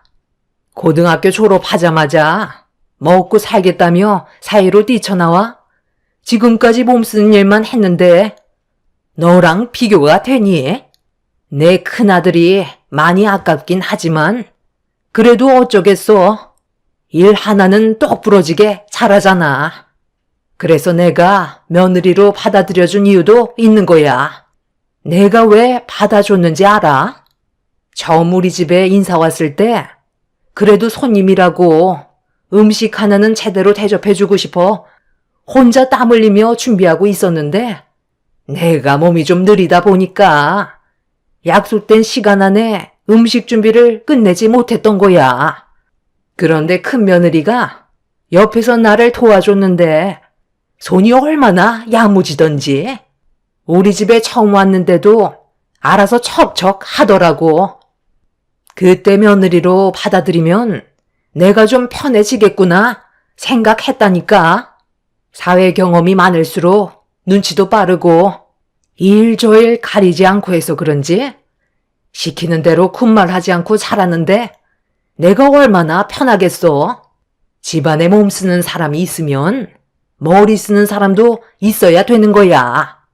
그래야 균형이 맞는 거지. 그러니까 둘째 너는 지금처럼 행동하면 된다. 그리고 큰 며느리는 집안일에만 신경 쓰면 되는 거야. 이 모든 걸 당연하게 생각하고 괜한 걱정할 필요 없다. 큰 며느리 들인 이유가 부려먹으려고 받아준 거지 내가 떠받으려고 받아준 줄 아니? 애초에 그럴 거였으면 법조인 며느리로 들였을 거다. 쟤는 워낙 무식해서 잘한다는 칭찬 한마디면 개처럼 꼬리를 살랑살랑 흔들면서 아주 간이며 쓸개며 다 빼준다니까.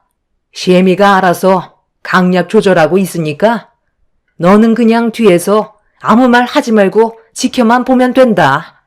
그나저나 뱃속에 있는 우리 손자는 언제 세상 밖으로 나오려나? 출산하면 우리 집으로 바로 와야 하는 거 알지? 그동안 시댁 집안의 며느리로 살아오면서 시모가 저를 딸처럼 대해주시고 항상 아껴주시려고 노력하시는 줄 알았었는데 그건 전부 저를 움직이게 하려는 시모의 계획적인 행동들이었어요.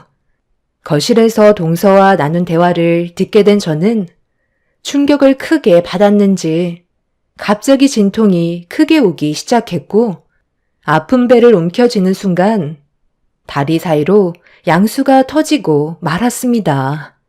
제가 방문을 활짝 열어 비틀거리며 나오자 화들짝 놀란 시모와 동서는 양수가 터진 저를 보며 많이 놀란 듯 저에게 달려왔고 제가 쓰러지자 동서는 곧바로 119에 도움을 요청한 뒤 이어서 시부에게 전화를 걸어 몇 시간 뒤면 출산할 것 같다면서 양수가 터졌다고 소식을 전해 주었어요. 그렇게 저는 동서의 도움을 받아 응급실에 도착할 수 있었고 몇 시간 뒤 낚시를 갔던 남편이 도착해 제 옆에서 자리를 지켜주었습니다. 알고 보니 남편이 계속 불안해하길래 저녁에 철수하고 있었다는 걸 알 수 있었어요. 배 타고 나가서 출산날 못 올 줄 알았는데 남편이 저에게 가봐야 할 것 같다며 시부에게 불안감을 계속해서 보이자 어쩔 수 없이 배를 돌리게 되었다는 걸 알게 되었죠. 남편에게 너무 고마웠고 그렇게 저는 6시간의 진통 끝에 이쁜 딸을 안아볼 수 있었습니다. 거의 실신 직전까지 갔던 상태였지만 큰 사고 없이 출산을 해서 다행이라고 생각하고 있었는데 옆에 계셨던 시모가 뭔가 불만이 있으신 듯한 표정을 보이셨어요. 둘째까지 나왔으니 앞으로 더 바빠질 텐데 그럼 우리 집안일은 누가 하나? 둘째가 아들이었으면 딱 좋았을 텐데 또 딸이라서 많이 아쉽네. 엄마는 무슨 말을 그렇게 하세요? 딸이든 아들이든 요즘 시대에 그게 그렇게 중요해요? 출산율도 저조한 시대에 건강하게 태어나 준 것만도 얼마나 고마운 일이에요. 요즘 엄마는 이 사람이 하는 일들 전부 마음에 안 들어 하시는 것 같아 보이는데 도대체 뭐가 문제예요? 지금까지 불평불만 한마디 없이 엄마가 시키는 꾸준 일을 묵묵히 해왔으면 그래도 출산했는데 고생했다는 말 한마디 해줄 수 있는 거 아니에요? 좋은 말 해주시지 않을 거면 그만 나가주세요. 내가 뭘 그렇게 잘못했다고 그러는 거야. 애가 이제 둘이나 되니까 앞으로 집안일을 제대로 시킬 수 없을 것 같아서 하는 말이었을 뿐인데 그거 가지고 꼭 그렇게까지 화를 내야 되겠니? 어찌됐든 출산하는 건 봤으니까 나는 이제 들어가 보련다. 그런데 사돈분들은 아직도 멀었다니? 하기야 남해에서 강원도까지 오시는데 대중교통을 이용해서 오셔야 하니 얼마나 오래 걸리시겠어? 얼마 전에 사고 나서 폐차 안으로 새 차를 구입할 생각은 없으신 거야? 사람 일이 어떻게 될지 아무도 모르는데 차 한 대 정도는 서둘러 구입을 하셨어야지. 너희 집안을 보면 시골 사람들이라서 그런지 하나같이 무식이 자리 잡고 있는 것 같다. 사돈, 무식이라뇨? 방금 하신 말은 좀 심하신 것 같은데요? 저희도 사정이 있으니까 차를 구입하지 못하고 있는 건데 어떻게 제 딸 앞에서 그런 말을 함부로 하시는 거죠? 얘 선주야, 너 그동안 사돈한테 이런 대우를 받고 있었던 거니? 오늘만큼은 제 딸한테 좋은 말 해줘도 모자라는데 어떻게 우리 집안이 무식하다는 말로 제 딸에게 상처를 줄 수가 있어요? 김서방, 이게 어떻게 된 건가? 나한테는 항상 사돈이 내 딸을 친딸처럼 대해준다고 하지 않았나? 시모의 잘못된 입놀림에 출산 전날 양가 집안의 분위기는 심각하게 흘러갔고 시부는 급하게 상황을 수습하려 했지만 시모가 저희 부모님께 조금도 사과할 생각이 없으셨는지 입을 굳게 닫으셔서 엄마의 목소리는 더욱더 높아지고 말았습니다. 서방님은 안 좋아진 분위기를 최대한 수습하려고 시모를 모시고 밖으로 나가려는데 저희 엄마의 말을 묵묵히 듣고 계셨던 시모가 갑자기 서방님의 팔을 뿌리치며 엄마한테 가까이 다가가 면전 앞에다 삿대질을 하면서 화를 내셨어요. 보잘것없는 사돈 집안의 딸내미를 며느리로 들어줬으면 감사하게 생각할 줄 알아야지. 어따 대고 지금 나한테 큰 소리야. 이것 봐요. 내가 왜 욕을 먹어야 하는 건데.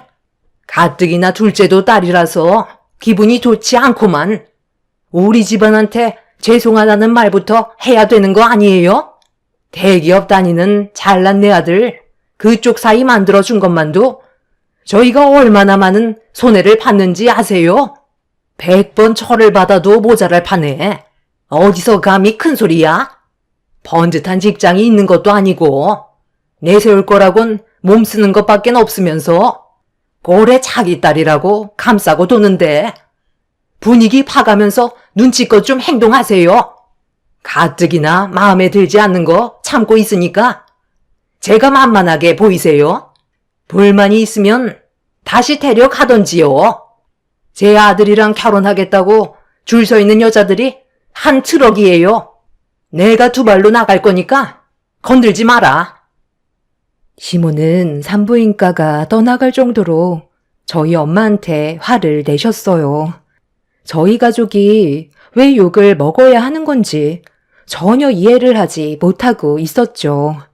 저는 며느리로서 최선을 다했고 번듯한 직장이 없더라도 아이를 가지기 전까지는 정말 열심히 살았었는데 부모님이 저 때문에 안 좋은 소리를 들으시는 것 같아 너무 기분이 안 좋았어요. 결국 서방님이 시모를 겨우 모시고 나가면서 한바탕 난리가 났던 양가 집안 분위기는 가라앉힐 수 있었습니다. 그날 시부는 저희 부모님께 몇 번이나 죄송하다면서 고개를 숙였고 남편과 서방님 또한 아무 말도 하지 못한 채 고개만 떨구고 있었습니다. 그리고 저는 그런 안 좋은 상황이 생기게 된 이후 시모의 얼굴을 더 이상 볼 수가 없었어요. 시모도 저에게 더는 연락을 하지 않으셨습니다. 그렇게 얼마의 시간이 지났을 때 이른 아침부터 시모가 갑자기 저희 집 문을 두드리시면서 목소리를 높이셨어요. 출근 준비를 하던 남편이 당황해서는 현관문을 열어드렸는데 들어오자마자 거실에서 아이를 돌보던 저에게 한마디 상의도 없이 일을 저질렀다고 신발도 벗지 않으신 채 무작정 거실로 들어오셨어요. 그리고 저에게 달려들려 하시는 걸 남편이 겨우 붙잡을 수 있었죠. 아침부터 갑자기 이게 무슨 짓이에요? 상황 설명도 없이 신발을 신고 무턱대고 들어오시면 어쩌자는 거냐고요? 저 이제 출근해야 되는데 연락이라도 좀 하고 오셔야죠. 밤새 아이가 잠도 안 자고 울어대서 이제야 겨우 재웠는데 엄마 때문에 다시 깨겠다고요. 도대체 요즘 들어 왜 그러시는 거예요? 뭐가 그렇게 문제인데요? 너, 내 말 똑바로 들어. 사돈분들한테 집 알아봐 줬니? 지금 사돈분들 어디에 계시는 거야? 당장 전화해서 이쪽으로 오시라고 말씀드려라. 너는 엄마랑 상의 한마디 없이 이런 결정을 혼자서 내려? 내가 왜 너희 아빠랑 둘이 전화통화하는 걸 엿듣다가 알아야 하는 건데? 빨리 이쪽으로 달려오시라고 전화하라니까. 시모가 아침부터 찾아오신 이유는 남편이 저희 부모님께 집을 알아봐 준 거에 대해 불만을 가지고 계신 걸 알게 되었고 남편은 침착하게 설명을 해주고 있었어요. 제가 출산을 하고 첫째도 돌봐야 하는데 둘째까지 봐야 하는 상황에 시모와 마찰이 생겨서 엄마가 도와주려 하시는데 아빠도 이왕 올라오시는 거 함께 있어주고 싶으셨는지 없는 형편에 당분간 저희 집 근처에 집을 알아보는 게 좋을 것 같다고 하셔서 남편이 직접 월세로 알아봐 준 거였고 부모님께서 남편의 도움 덕에 편히 쉴 수 있는 집에서 당분간 지내실 수 있으셨죠.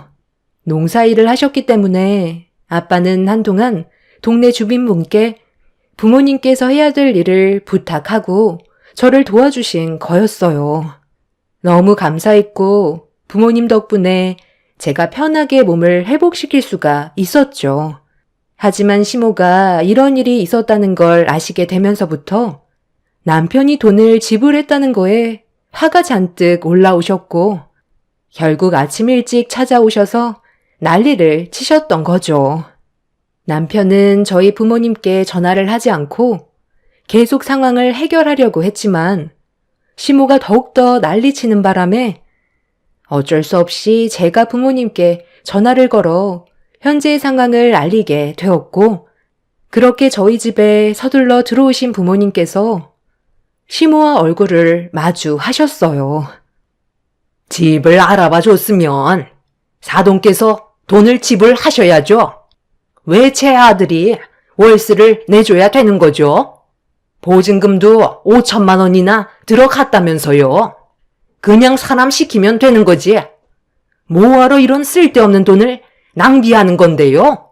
지금 당장 제 아들한테 보증금이랑 월세 돌려주시던지 아니면 그만 댁으로 돌아가시죠. 얼마나 오래 계시려고 월세를 알아봐요? 머리가 그렇게 안 돌아가시나? 이럴 돈이 있었으면 차라리 산후조리원을 알아보는 게 훨씬 좋겠네요. 시골 분들이셔서 계산이 안 되세요? 제가 그렇게 하자고 말씀드린 거예요. 저희 집에 잠깐 계시면서 도와주시려 했던 거 쉬실 때라도 편하게 쉬시라고 제가 알아봐 드린 거라고요.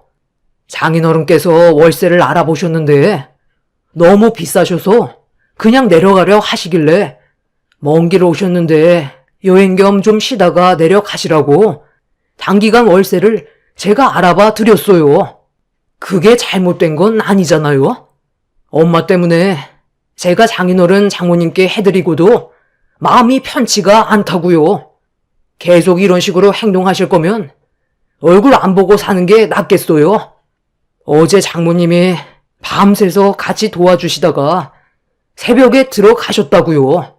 엄마는 이 사람이 출산하고 나서 단 한 번도 도와주신 적 없으신데 무슨 할 말이 있으세요?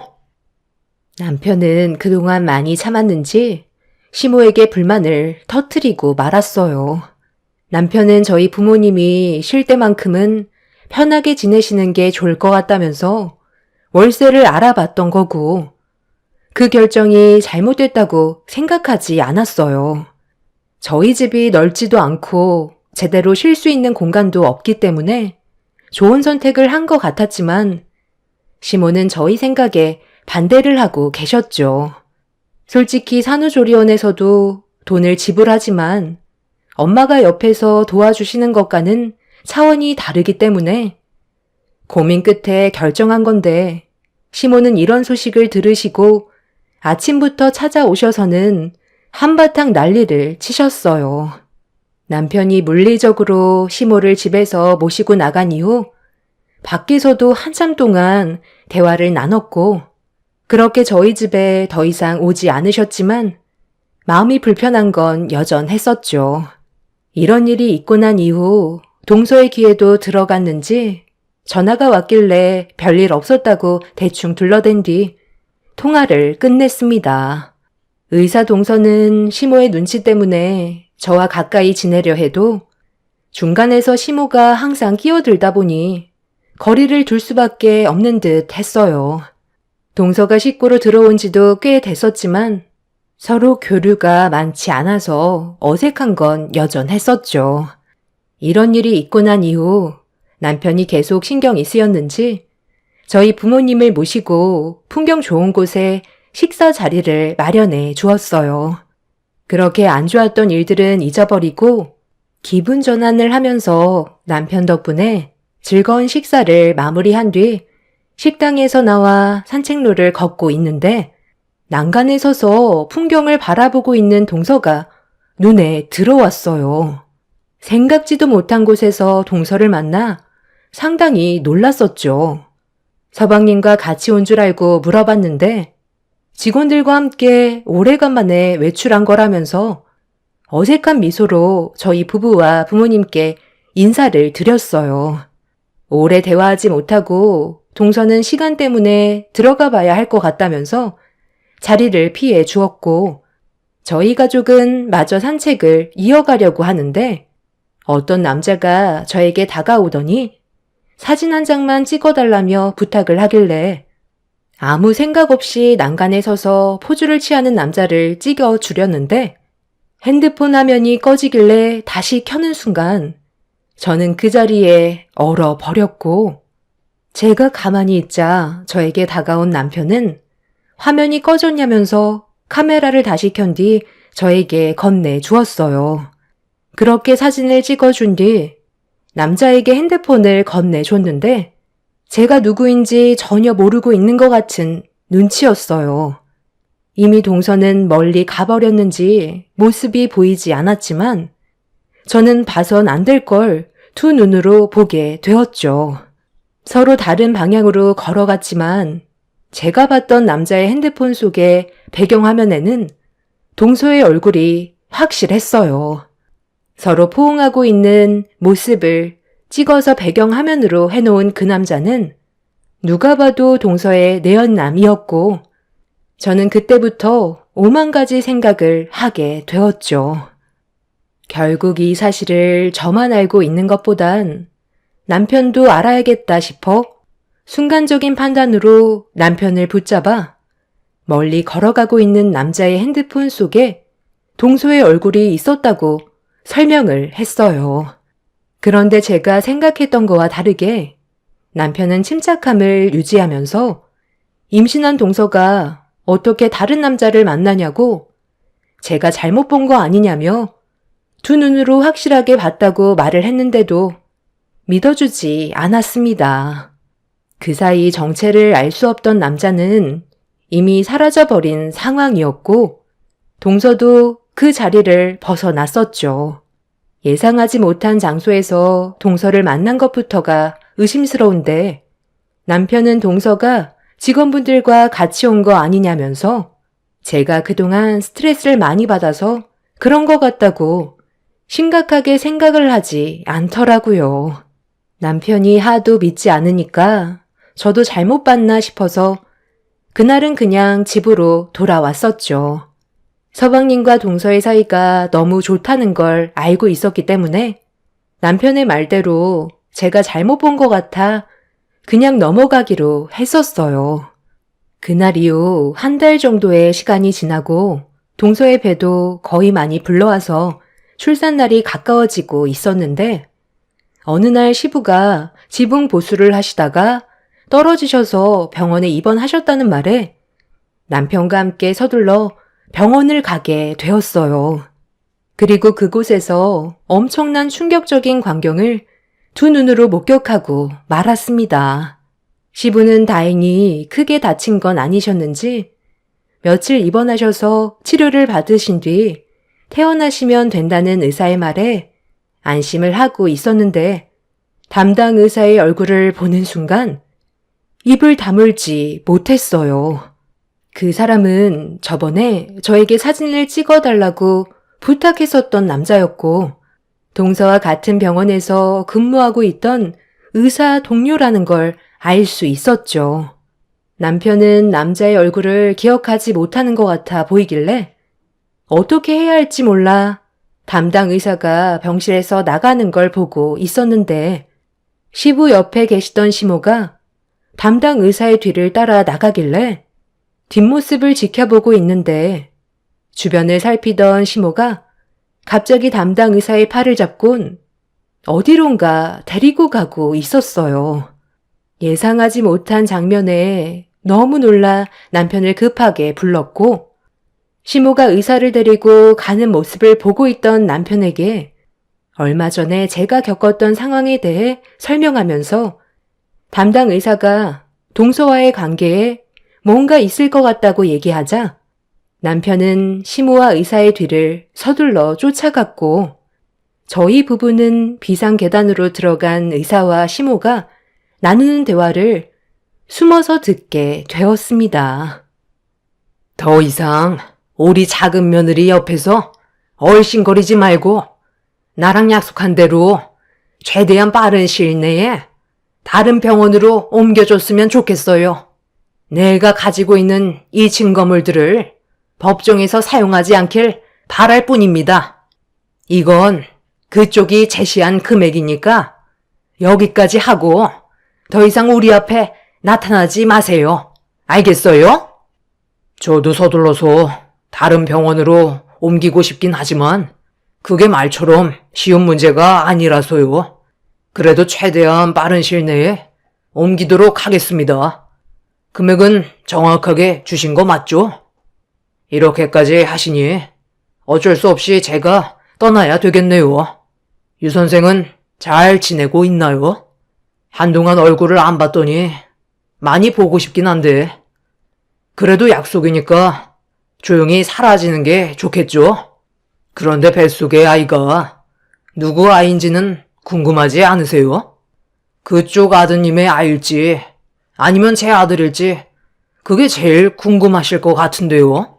왜 이렇게까지 하시는지 이해를 할 수가 없지만 그래도 유 선생이 저를 먼저 찾는다면 어쩔 수 없이 만날 수밖에 없어요. 그건 내가 얘기 잘 해놨으니 걱정 안 해도 돼요. 그리고 뱃속에 있는 아이가 내 아들의 자식이면 정말 좋겠지만 그쪽 아이라도 나는 상관없어요. 어떻게 얻은 의사 며느리인데. 그리고 내 아들이 충격받는 것도 원하지 않는다고요. 그냥 그쪽이 조용히 사라지면 아무 일도 일어나지 않는다니까요. 우리 작은 며느리도 더 이상 그쪽이랑 만나지 않겠다고 나와 약속까지 했으니까 2번 다시 우리 가족 앞에 얼씬도 하지 말아요. 내 말 무슨 뜻인지 알겠어요?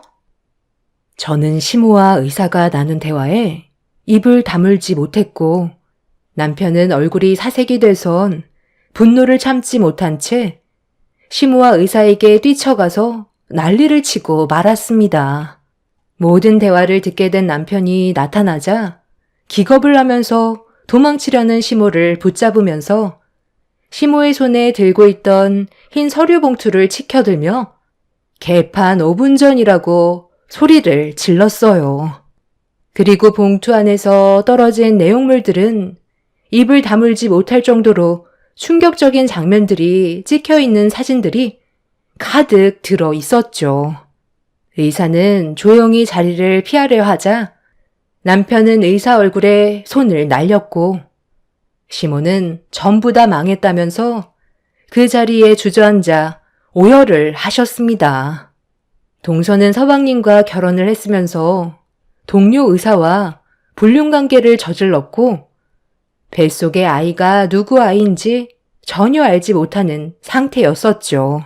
그리고 이런 상황을 시모에게 들킨 동서가 손이 발이 되도록 빌면서 용서를 구했고 시모는 의사인 동서가 아깝다고 생각했는지 서방님만 모르면 모든 게 해결이 될 거라고 판단해 내연남인 의사에게 돈까지 지어주면서 모든 상황을 수습하려 했어요. 이런 관계를 유지해 오다가 결국 저희에게 들통이 나고 말았던 거죠. 시모는 비밀로 해달라고 했지만 남편은 서방님이 이 사실을 모두 알아야 되는 게 맞는 거라며 그 자리에서 전화를 걸어 비상계단이 있는 쪽으로 오게 만들었습니다. 결국 서방님이 동서가 바람 피웠다는 걸 모두 알게 된 순간 집안은 정말 개판이 되고 말았어요. 그렇게 동서내외는 끝내 이혼을 하게 됐지만 곧 출산을 앞두고 있는 아이가 아직까지 누구의 아이인지 알지 못하는 상황입니다. 동서는 유전자 검사를 하지 않겠다면서 모습을 나타내지 않고 있어요. 동서조차 누구의 아이인지 모르는 상태인 거죠. 그런데 의사인 동서가 서방님한테 서둘러 위자료를 지어주고 이혼을 하게 되자 시모는 동서가 며느리로 들어오기 전에 저를 딸처럼 대해주셨을 때처럼 갑자기 관심을 가지고 잘해주기 시작하셨어요. 이미 모든 진실을 알게 됐는데 시모는 저에게 과거의 일들은 전부 미안하다면서 다시 예전처럼 좋은 관계로 발전하길 원하고 있었죠. 그 이유는 시부가 시모를 현재 내쳐버린 상황이에요. 이런 일들을 숨기려 했었다는 거에 상당한 충격을 받으셨죠. 남편과 서방님도 시모의 얼굴을 보고 싶지 않다며 인연을 끊어버린 상태입니다. 저를 어떻게든 구슬려서 다시 시댁에 들어가려 하시는 것 같은데 저 또한 시모를 받아줄 마음은 아직까지는 없습니다. 그래서 시모에게 연락이 와도 절대 받지 않고 있어요.